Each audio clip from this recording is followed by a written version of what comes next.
Okay, here comes my next review of Legend of Korra, Book 4, Balance, Episode 7, The Reunion! So, yeah, this episode really opens your eyes to how cruel Kuvira is behind the scenes.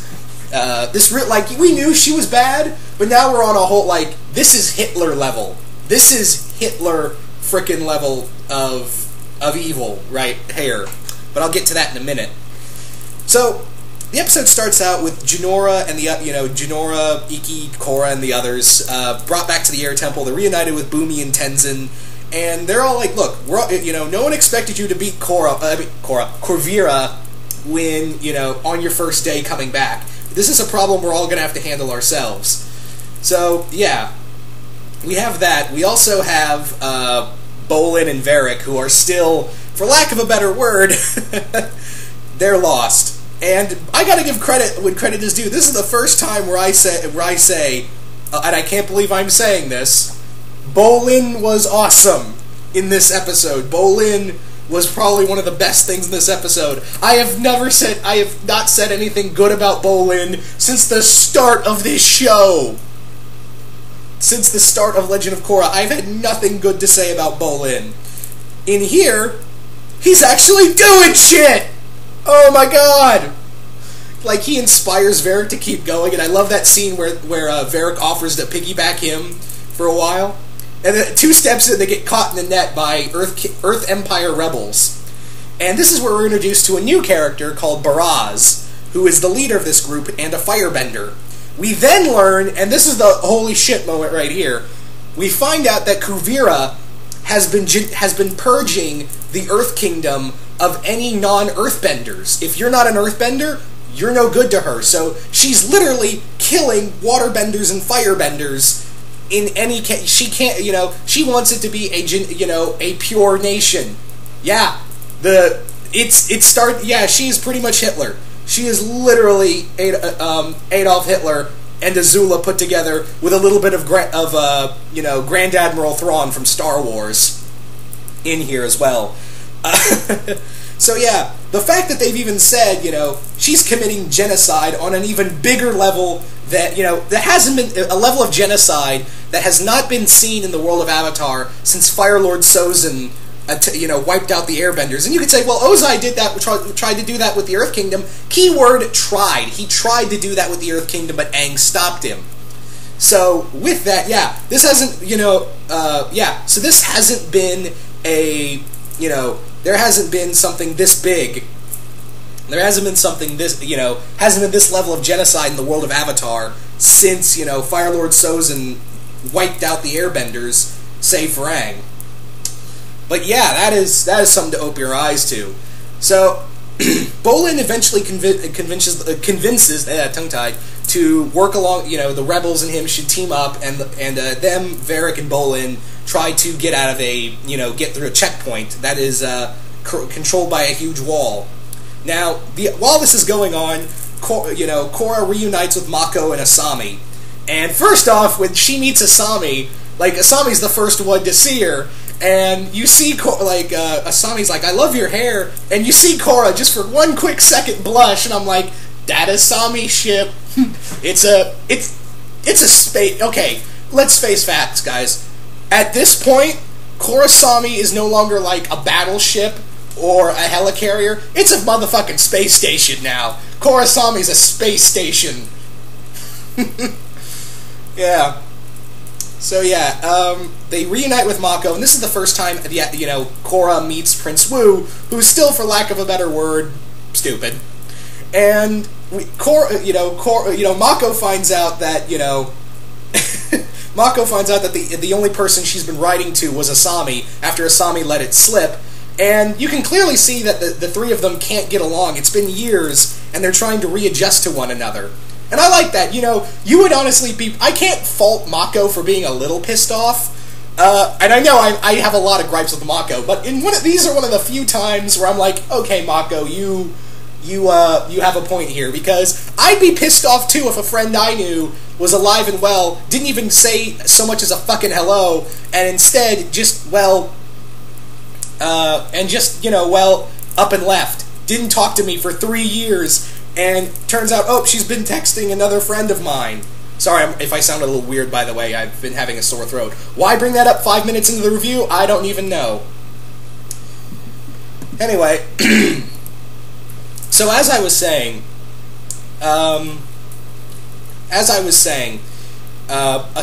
Wu has to go pee, and Mako's like, and he wants Mako to go with him, and Mako's like, no, fuck you, I'm not doing this again. You go and, take care of your royal urination.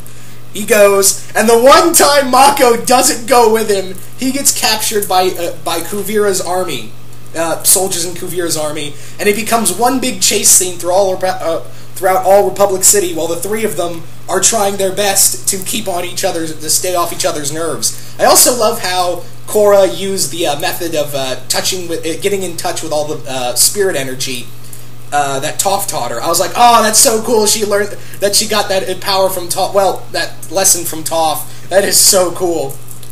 Meanwhile, the rebels, Bolin and Varric, are still trying to get past the border. They suddenly find out, hey, you guys are traitors of the Earth Empire. And it becomes one big fight.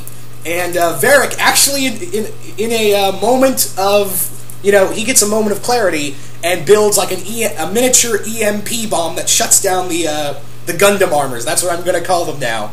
These things are tough, by the way. They're so frickin' agile, and they can carry fire, shoot lightning, have buzzsaws. These things, like I said, these things are goddamn Gundams.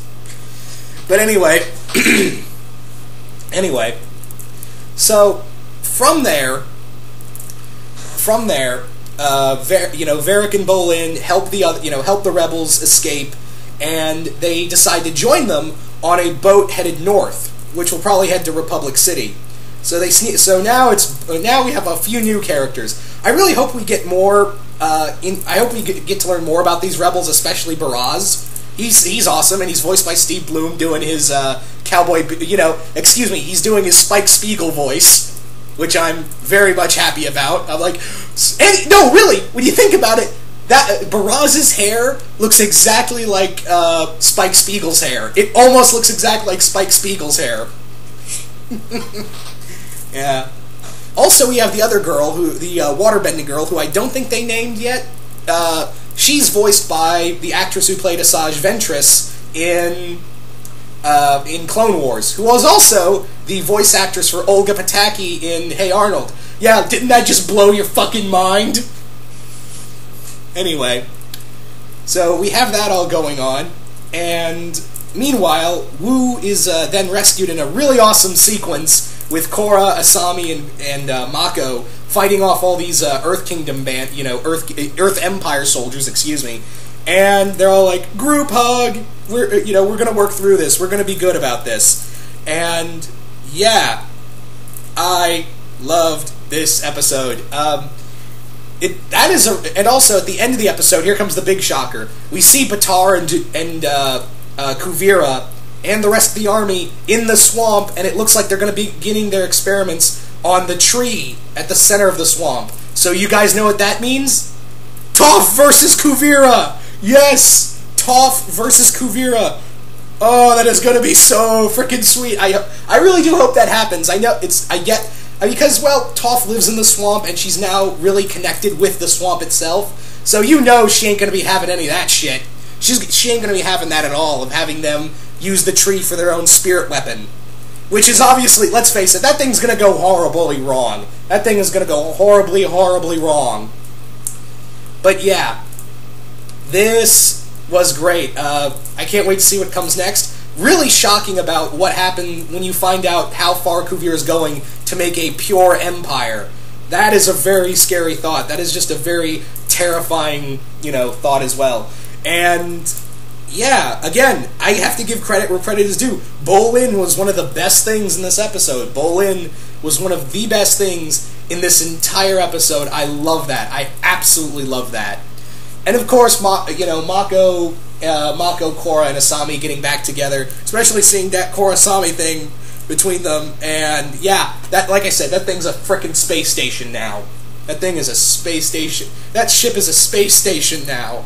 Who knows? Maybe the ship will get so big that thing will become, I don't know, a galaxy in and of itself. I don't know how big you can get in terms of ships, but yeah.